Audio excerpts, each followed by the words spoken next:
Hello viewers, আসসালামু আলাইকুম। Delicious Bangla ফুডে সবাইকে স্বাগত জানাচ্ছি নতুন একটি রেসিপি নিয়ে। আজকে হাজির হয়েছি পাটিসাপটা পিঠার রেসিপি নিয়ে। পিঠাপুলি আমাদের দেশের ঐতিহ্য, তার মধ্যে পাটিসাপটা পিঠাটা অন্যতম। পাটিসাপটা পিঠাটা কিন্তু আমরা কম বেশি সবাই পছন্দ করে থাকি। পাটিসাপটা পিঠা তৈরি করার পুরো ডিটেলস আপনাদের সাথে শেয়ার করব, তো চলুন শুরু করা যাক। প্রথমেই বড় একটা বোল নিয়ে নিয়েছি, আর এই বোলে 2 কাপ পরিমাণ চালের গুঁড়া দিয়ে দিচ্ছি। চালের গুঁড়াটা বেশ কিছুদিন আগে ফ্রিজে রেখেছিলাম, সেটা পিঠা তৈরির জন্য ব্যবহার করছি। আপনারা চাইলে শুকনো চালের গুঁড়াটাও এখানে ব্যবহার করতে পারেন। দিয়ে দিচ্ছি 1/2 কাপ পরিমাণ ময়দা, চাইলে এটাকে স্কিপ করতে পারেন, তবে ময়দাটা দিলে পিঠাটা অনেক সফট হয়। 1/2 কাপ পরিমাণ চিনি দিয়ে দিচ্ছি, এখানে চিনির পরিবর্তে গুঁড়ো দেওয়া যাবে। লবণ দিয়ে দিচ্ছি 1 চা চামচ। এখন এই উপকরণগুলোর মধ্যে অল্প অল্প করে ঠান্ডা পানি দিয়ে একটা ব্যাটার তৈরি করে নিতে হবে। পানিটা অল্প অল্প করে অ্যাড করলেই ভালো হবে। পানিটা অল্প অল্প করে ব্যবহার করলে ডোয়ের কনসিস্টেন্সিটা বুঝতে সুবিধা হবে। মোটামুটি পানি দিয়ে পাতলা একটা ব্যাটার তৈরি করে নিতে হবে। পাটিসাপটা পিঠার ক্ষেত্রে এই ব্যাটারটা কিন্তু পাতলাই হতে হবে, ঘন হলে কিন্তু হবে না।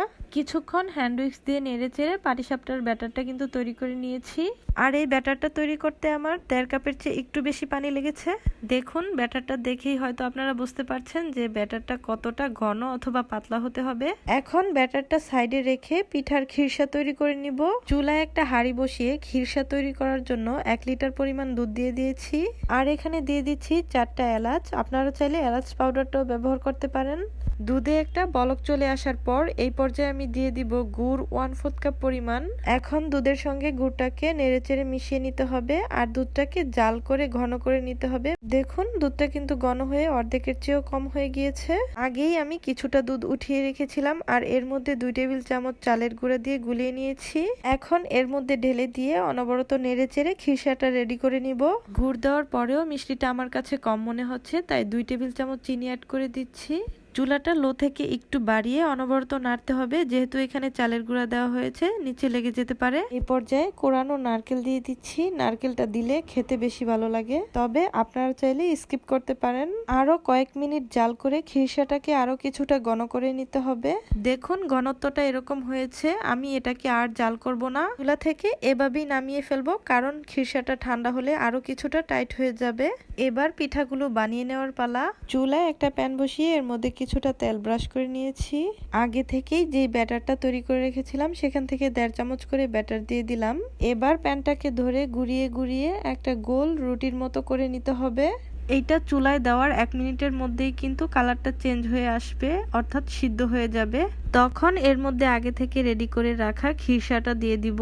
খিরসাটা আপনারা আপনাদের পছন্দ অনুযায়ী কমিয়ে বাড়িয়ে ব্যবহার করবেন। আমি আমার পছন্দ অনুযায়ী কিছুটা খিরসা এর মধ্যে দিয়ে দিলাম। এখন যে সাইডে খিরসাটা দিয়েছি ওই সাইড থেকে রুটিটাকে আস্তে আস্তে ফোল্ডিং করে নিতে হবে। এভাবে সম্পূর্ণ রুটিটাকে 3-4 বার ফোল্ডিং করে পাটিসাপটা পিঠাটাকে তৈরি করে নিতে হবে।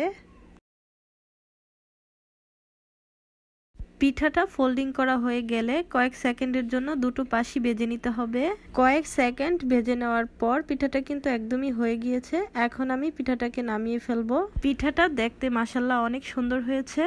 এখন আমি আরো একটা পাটিসাপটা বানিয়ে আপনাদেরকে দেখিয়ে দিচ্ছি। যারা এই পাটিসাপটা পিঠাটা এখনো তৈরি করেননি তাদের কাছে হয়তো অনেক কঠিন মনে হয়। বিশ্বাস করুন, পাটিসাপটা পিঠা তৈরি করা কিন্তু খুবই সহজ কাজ, কোনো ঝামেলা নেই। যে কেউই এই পাটিসাপটা পিঠাটা কিন্তু তৈরি করে নিতে পারবেন। আমার কাছে এই পিঠা তৈরি করাটা খুবই সহজ মনে হয়েছে, আর একইভাবে আমি সবগুলো পিঠাই তৈরি করে নিব। আর এই তো সবগুলো পিঠাই আমি তৈরি করে নিয়েছি। পিঠাগুলো দেখতেও অনেক সুন্দর হয়েছে, পিঠাগুলো খেতেও কিন্তু মাশাআল্লাহ অনেক মজা হয়েছিল। আশা করছি আজকের এই রেসিপিটি আপনাদের ভালো লেগেছে। ভালো লাগলে একটি লাইক দিবেন, কমেন্ট করে জানাবেন, আর আমার চ্যানেলটি সাবস্ক্রাইব করে আমার পাশেই থাকবেন। আল্লাহ হাফেজ।